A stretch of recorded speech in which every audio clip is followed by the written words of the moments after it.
നമ്മുടെ ഏജ്ഡ് പേരൻസിനെ നോക്കാന്ന് പറഞ്ഞാൽ ഏജ്ഡ് ആയിട്ട് അല്ലെങ്കിൽ പോലും പേരൻസിനെ നോക്കാന്ന് പറഞ്ഞു കഴിഞ്ഞാൽ അത് ഭയങ്കര ഒരു ഇമോഷനാണ്. നമുക്ക് സ്നേഹമാണ്. അതുപോലെ നമുക്കൊരു റെസ്പോൺസിബിലിറ്റി വരും. പക്ഷെ അങ്ങനെയുള്ള സമയത്താണെങ്കിൽ പോലും നമുക്ക് സങ്കടവും ദേഷ്യവും ഒക്കെ ഉണ്ടാവും. പക്ഷെ അതിലപ്പുറം നമുക്ക് ഒരു റെസ്പോൺസിബിളായി അവരെ ഭയങ്കര സ്നേഹത്തിൽ നോക്കുക എന്ന് പറഞ്ഞു കഴിഞ്ഞാൽ ഭയങ്കര സാറ്റിസ്ഫാക്ഷനാണ്. പിന്നെ എനിക്ക് തോന്നുന്നു എല്ലാവർക്കും ഉണ്ടാവുന്നു. നമുക്ക് നമ്മുടെ പേരൻസിനെ നഷ്ടപ്പെടുമോ, എന്താ പറയുക, ഉണ്ടാവില്ലേ, ഭയങ്കര ഒരു മിക്സ് ആയിട്ടുള്ളൊരു ഇമോഷൻസ് നമുക്ക് ഉള്ളിൽ എപ്പോഴും ഉണ്ടാവും പേരൻസിനെ പറ്റി ചിന്തിക്കുമ്പോൾ. എനിക്ക് എപ്പോഴും ഉണ്ടാവാറുണ്ട്. കുറേ അച്ഛനമ്മയൊക്കെ ആയിട്ട് കുറേ കളിച്ച് ചിരിച്ച് വർത്തമാനമൊക്കെ പറഞ്ഞു കഴിഞ്ഞാൽ, ഈശ്വര, എനിക്ക് എൻ്റെ കൂടെ എപ്പോഴും ഉണ്ടാവണം, എനിക്ക് എപ്പോഴും വേണം അച്ഛനമ്മേനെയും. അതുപോലെ തന്നെയായിരിക്കും കൂടുതൽ പേർക്ക്.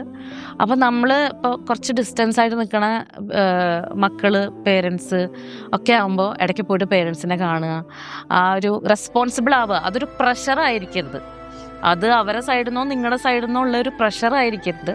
അത് നമുക്ക് ഉള്ളിൽ നിന്ന് വരണം, ആ ഒരു ലവും. പിന്നെ നമുക്ക് എന്ത് കാര്യം ഉണ്ടെങ്കിലും എനിക്ക് തോന്നുന്നു ലോകത്ത് ഏറ്റവും കൂടുതൽ ദേഷ്യം നമുക്ക് പ്രകടിപ്പിക്കാൻ പറ്റുക നമ്മുടെ അച്ഛനോടോ അമ്മയോടോ. കാരണം അവരത് മനസ്സിൽ വെക്കില്ല, ബാക്കിയുള്ളവരെ പോലെയല്ല. അപ്പം ഞാൻ ചില സമയത്ത് ചില ഫ്രസ്ട്രേഷനും കാര്യങ്ങളുണ്ടാകുമ്പോൾ ഞാൻ എൻ്റെ അമ്മയോട് കുറേ വഴക്കിടും. ചെയ്ത് കഴിഞ്ഞാൽ എനിക്ക് തോന്നുന്നു എന്തിനാ ചെയ്യുന്നത്. പക്ഷെ കുറച്ച് അമ്മയ്ക്ക് അത് മാറും. എല്ലായിടത്തും അങ്ങനെയാണോന്ന് അറിയില്ല. ഞാൻ ഈ പറയണത് ശരിയാണെന്ന് നിങ്ങൾക്കൊക്കെ തോന്നുമെന്നും അറിയില്ല.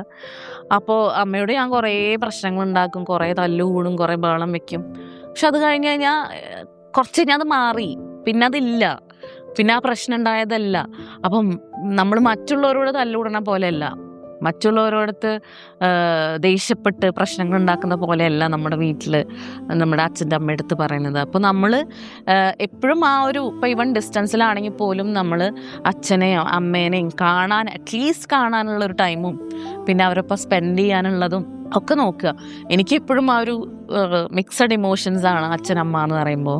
സ്നേഹം, പിന്നെ റെസ്പോൺസിബിലിറ്റി, വിഷമം, ദേഷ്യം, അവരെ വിട്ടുപിരിയോ എന്നുള്ള പേടി, ഇതൊക്കെയാണ്. ഇതെല്ലാവർക്കും ഉണ്ടായിരിക്കും. അപ്പം നമ്മൾ മാക്സിമം നമ്മളുടെ പേരൻസിൻ്റെ കൂടെ സ്പെൻഡ് ചെയ്യാൻ നോക്കുക.